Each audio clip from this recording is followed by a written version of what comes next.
Hi, how are you? My name is Jared Moran. I'm the Homeless Encampment Action Response and Transition Coordinator, or HART Coordinator for Kitsap County. Today I'm here to what the HART program is.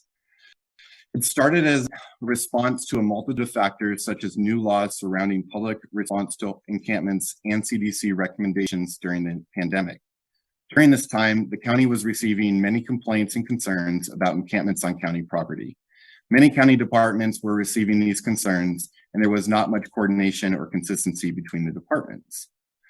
To more efficiently address these concerns, the unauthorized encampment on county property policy was approved by the county commissioners in November of 2021. This policy, in the short term, called for the creation of the HART coordinator and HART team. Jared, excuse me. So this is Kirsten. Are you sharing slides for this?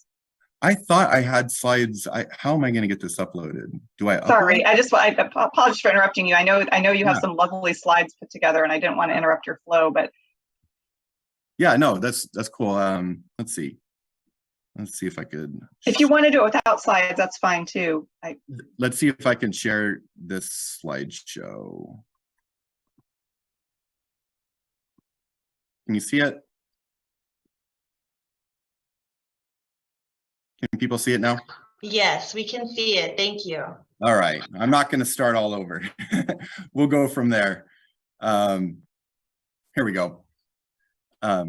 So back where I was saying, it called for the position, my position, the HART coordinator, and it also provided funding for a dedicated encampment outreach team through KCR.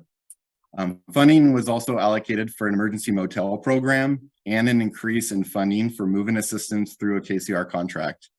In the long term, there's initiatives to create, to increase shelter bed capacity and provide funding for new supportive housing through the Community Investments in Housing program. So let's talk about my role as the HART coordinator. My job is to implement the unauthorized encampment policy, which means the following. First, I coordinate the county's response among county departments and community partners. Second, I coordinate the HART team. Third, I assess encampments and develop a response plan with the HART team. This ensures the county's response is consistent with current laws and county policies. We always want to make sure the county's response is compassionate, consistent, and coordinated. So what's the HART team? The HART team is an advisory group made up of representatives from different county departments and community partners. The HART team and I meet twice a month, and the HART team works together to develop individual encampment response plans. We prioritize the order of encampment responses as necessary. We try to bring existing resources to the table to address encampments. So what does this process look like? I will get referrals from a multitude of different avenues. I can get one from a KCR, from a community, or a Kitsap One through a community member. I could also get it through other county departments that are directly reporting to me, and also community partners can make a referral. Basically, anyone could get a hold of me and let me know that there's an encampment. When a referral comes in, the first thing that I need to do is I need to determine who owns this parcel of property. If it turns out the property is owned by Kitsap County, I will schedule time to go out and visit the property to assess what is occurring. More often than not, when I'm doing my assessment, I bring my outreach team through the Housing Solution Center. After I visually assess an encampment, I will write an initial report of what I see while I'm there. I then take that information to the HART meetings and we discuss a plan of action. And then we implement the plan of action and we coordinate outreach services and other resources available. Finally, other parts of what I do is I'm mapping and assessing as many encampments as possible throughout the county. I'm working with outreach to develop a by name list of people who are living outside. I also coordinate with Washington State Department of Transportation for encampments located in right of way, and I daily respond to citizen complaints and concerns. Any questions? Let me see. Oh, Jared, I'm gonna, just so we can see each other, do you mind? Thank you. Yeah. And I think Marwan from the Conduit has his hand up. Warren.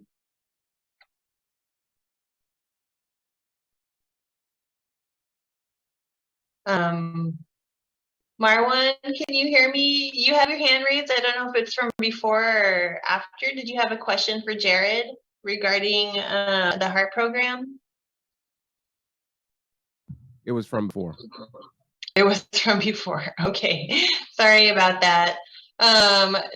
Does anyone have any additional questions? I see one from Shannon here. Yeah, hi, Jared. Question I have is when you first get the response and you go, as you said, you take everything and then you go out and visit the property, and you take your team with you. What determination considers it to be an encampment first off? And then once you consider it to be an encampment, what is the length of time before you literally go in and process that encampment, so to speak? So the actual definition of encampment in our county policy is just one single tent site or RV. So it just has to be one tent. The timeframes that we've been really fortunate to kind of make the process go slow so we can have outreach, really make contact, build rapport, and look for possible solutions. One of the things that we learned is that we don't want to overwhelm KCR with, too many people at a time. We learned that through Veterans Park. So sometimes going slower is better. Looking at different avenues is something that we definitely do. I think that one thing that could speed up a response time process could be safety concerns. Is this RV draining sewage into the sewage system, or at the RV encampment that was in Silverdale, that's an egress point for Kitsap Sheriff's Department, and they were driving through there, and then there would be kids in the middle of the road, and they'd have to jam on their brakes while they're trying to respond to a call. So definitely safety concerns are a major factor in our response time.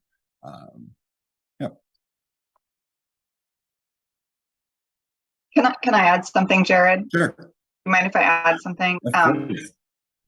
So as Jared said, every single encampment response plan is a little bit different because every encampment is made up of different people in a different situation and circumstance. And so there's really no one size fits all policy. Our policy is that we'll address each encampment individually with compassion. And so there's also a lot of regulations around notifying people if the encampment is going to be closed and letting them have lots of notice. And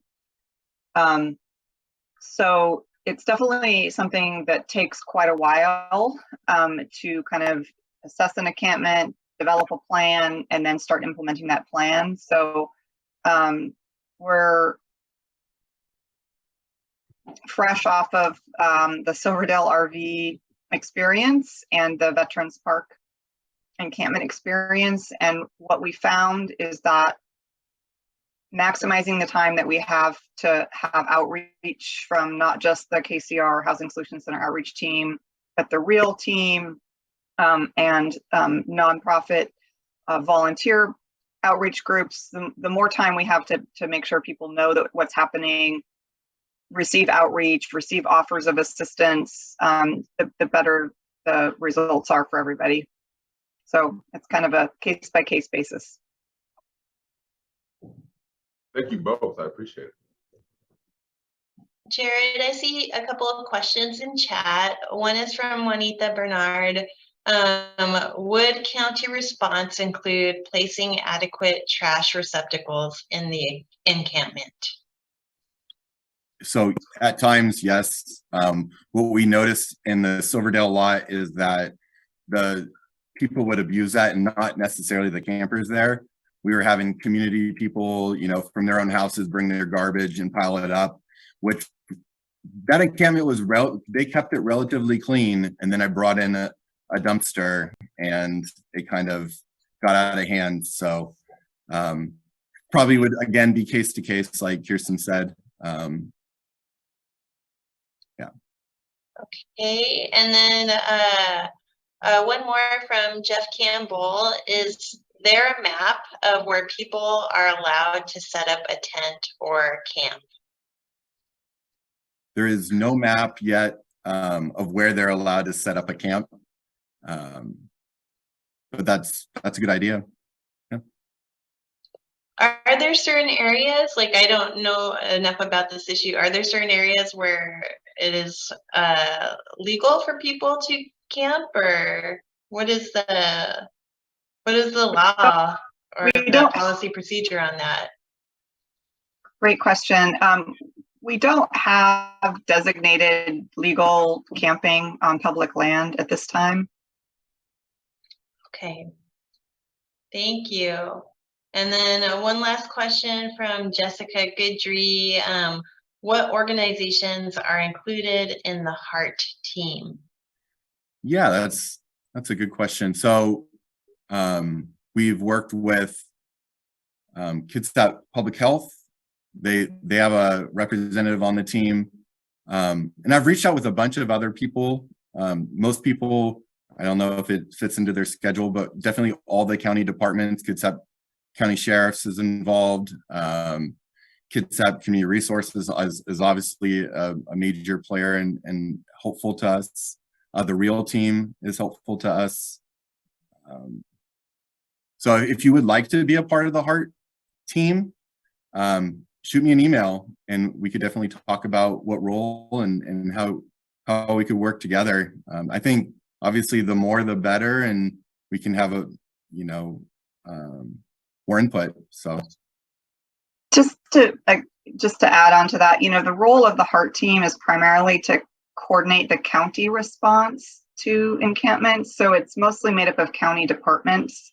So like the Parks Department and Public Works Department, the Roads Department, Building Department, all these different departments that have kind of a piece around encampments, either on property that's under their management or because they work with people or come across people who are in encampments. And so it's primarily like a departmental coordination effort. There's a second group that is an outreach coordination group, which is sort of more open to people who are wanting to participate in outreach. And that group meets with Jared really regularly as well. And that's made up of, as he mentioned, the REAL team, the Housing Solutions Center outreach team, Northwest Hospitality, the HEN program. I'm missing a bunch of them, but that group also meets regularly and talks about how to coordinate outreach to encampments. And they, also provide input into the kind of planning around encampments, because a lot of them are doing the on-the-ground work to try to provide resources to people in the encampments. So that's the group that's sort of more open to people who want to be more involved in encampment outreach. A couple more questions. One follow-up from Juanita. One is, how would recommendations for trash receptacles be considered? is it on county property? That's not clarified. Do you want to speak to that, Juanita?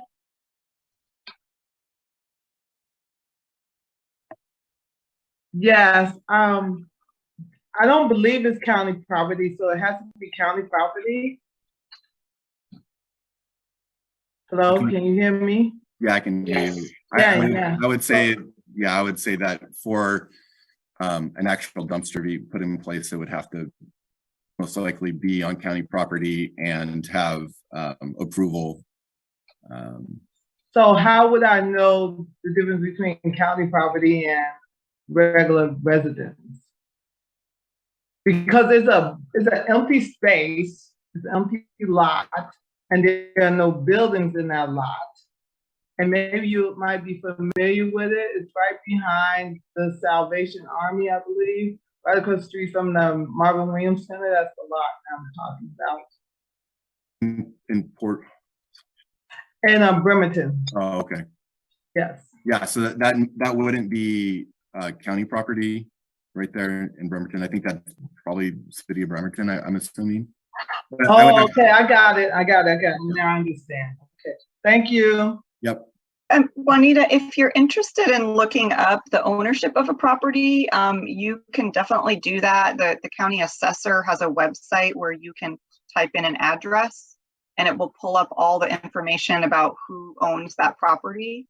So sometimes when Jared gets a call, or a referral, or somebody says, hey, there's an encampment, and he said the first thing he does is to check and see if it's on, within our jurisdiction on county property. He goes to that website to try to determine, is this a privately owned property? Is this state-owned property? Maybe this is school district? Is it parks? Like, who's the owner? Because we can't really take action. Our HEART program can't really do stuff on people's private property. And so we want to make sure that we're not overstepping and trying to work on encampments that are on people's private property. So if you were curious about who is the owner of that property that you're talking about and you had the address, you could go in and look up who has ownership of that piece of property. On the assessor, you said the assessor, county assessor? Yeah, if you type into your search engine like county parcel search, Kitsap County parcel search, it'll take you to a website where you can type in the address. Okay, all right. Okay, thank you. Jared, Yeah. it looks like you've got a couple of questions in chat, but Michael has his hand raised and he was one of the question askers. So Michael, go ahead and ask your questions of Jared. Sure. Well, the first thing I wanted to say is I've done research on this. The 3 lots behind Salvation Army are owned by 3 separate companies. And we can speak offline about that if I can put my email up. But my question is, I know there's a very fine distinction, or a good distinction between what the city of Bremerton, for instance, has jurisdiction over and what the county has jurisdiction over. And how do we know what that line is? Does the county have any jurisdiction in the city of Bremerton? Is the city of Bremerton reliant for itself? How does that work? And I'm sure you'd probably be able to help me out with this as well. I want to know for the council meetings tonight. Yeah. So I don't go into Bremerton. Kirsten, do you want to answer? Yeah, at this point, our encampment response policy has jurisdiction over county-owned property. So that would be not including privately owned property or property that's controlled or the jurisdiction is the city of Bremerton or any of the cities in Kitsap County. That's because our county government doesn't have jurisdiction there, and we don't want to, step on the toes of the folks who are making the kind of policy around city property.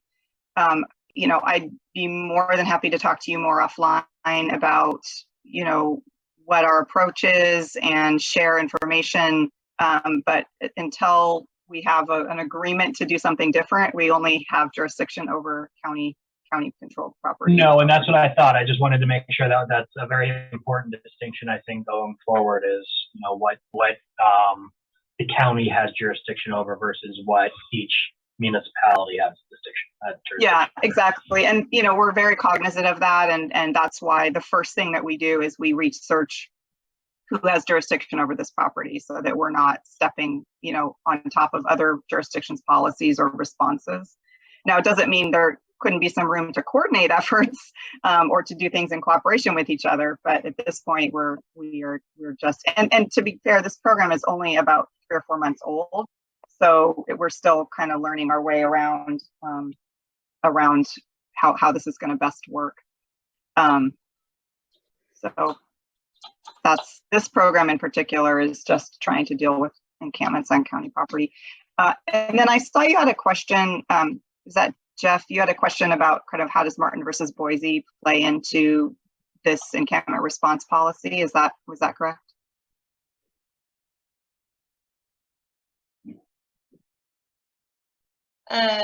Jeff Coughlin, I think it's Kirsten asking Oh, about your question in Jeff chat. Campbell. Jeff Campbell. Campbell, sorry. Yeah. Sorry, Campbell. So, oh, sorry, different Jeff. I apologize. Jeff Coughlin. I'm so sorry. I just saw the Jeff and I apologize. All good. Jeff Campbell was asking about how does this policy fit in with the Martin versus Boise court case that governs how jurisdictions can make laws that prohibit people from doing kind of life sustaining activities in public spaces. I'm happy to go into the legal complexity of that court case, but the county is not passed any laws that say you can't camp anywhere on county property. So that means that we're not out of compliance with Martin versus Boise. It's a very our county prosecuting attorneys have done a tremendous amount of research on this, and our Human Services Department has also had a lot of meetings to make sure that we are in compliance with Martin versus Boise. Functionally, the way that our encampment response plans are typically written, we offer alternatives to people who are in those encampments, and as long as we're offering a viable alternative, and we genuinely want people to take us up on that alternative, most of the time people do. So sometimes we've offered motel rooms, sometimes we've offered gas for RVs if they want to go somewhere else, offered access to shelter, offered transportation to shelter. Basically our goal is to lead with compassion and to try to find a better housing solution for each person who's currently in an encampment.